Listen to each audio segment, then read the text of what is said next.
From The Conversation, this is Politics with Michelle Grattan, a podcast where Michelle discusses the issues of the day with The Conversation's politics team.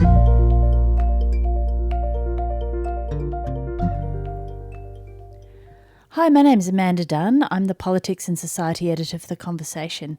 I'm speaking today with Michelle Grattan. Hi, Michelle. Hi, Amanda. Michelle, the GDP figures came out today showing that Australia's economy had expanded 0.7% in the 3 months to June, and this was actually a much better outcome than many economists had predicted. Today's national accounts confirm that the Australian economy has grown in the June quarter ahead of market expectations. The Australian economy is strong. The Australian economy's fundamentals are sound. The Australian economy is resilient, and the Australian economy will bounce back once restrictions are eased. Presumably this is very good news for the government, especially as we head towards an election which is likely to be next year. It is good news because some economists were in fact predicting that the economy could have gone backwards. If that had happened, we'd have been headed for a recession because we know that the next quarter, the September quarter, will be negative, and the Treasurer has conceded that. Now, while it is good news, we're not necessarily out of the woods yet, as they say, on the recession front, because the December quarter is still very much up in the air, and if that was negative plus September, then you'd have a technical recession. But still, there's considerable hope now that we might avoid a second recession. Okay, and just turning to COVID for a minute, as we always seem to do these days.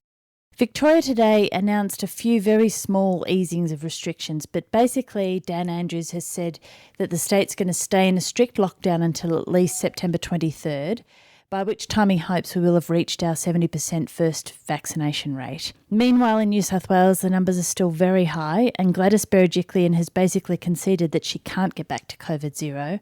While in WA, on the other side of the country, they are relatively COVID-free and obviously keen to stay that way. So we're all at a lot of different places, and there's a lot of confusion around now, isn't there, about keeping that balance between people staying safe but also not having us locked down for longer than is necessary. It was a very important day today because Dan Andrews conceded that COVID zero is not going to be possible, that they can't eliminate the virus there in Victoria.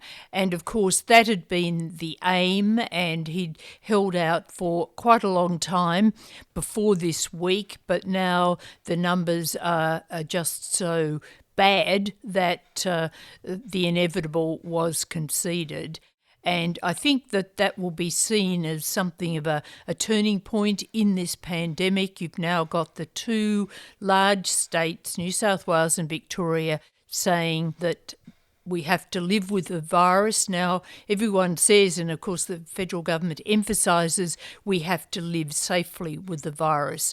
But in fact, what it's going to be about is living by minimising the risks of the virus. And that's really a very different thing from being safe with the virus. So there are very rocky times ahead, I think, in terms of the states that are trying to hold out to stay at or near COVID zero. I think there's a general recognition that they can't do that forever. Of course, they're under great pressure, Queensland and WA in particular, from the federal government to recognise that they've got to open their borders fairly soon when they get to higher vaccination rates. At the moment, they're reserving their positions, but they do, I think, understand that the transition's going to have to be made, even if it's at a much later point than the big states. So we're in for quite a difficult time. Yes, and this idea about living with the virus, as we keep saying, it's not entirely clear what that means, is it? And different people may have very different ideas of exactly what that means. Well, what we do know that it will mean is that we will have higher hospitalisation rates, and we will have some deaths, more deaths than at the moment. We will still maintain some restrictions, but nevertheless the economy would be largely open, and of course you would have travel between states and you would have international travel. But we will be living with a very nasty disease. Yes, and a lot of the sort of political line at the moment that is being followed is quite emotive, isn't it? So the federal government's pushing for restrictions to be lifted. The states, particularly those without COVID or with very low COVID numbers, are reluctant to do so. So it's playing hard on people's anxieties and frustrations, isn't it? I think that the community is at the moment in a particularly difficult position. It's frustrated, certainly in the big states, about these lockdowns, and many people have come to the end of their tether, really, trying to work from home, educate children from home, having all these restrictions on the normal things that they do in life, and they just want to be out of it.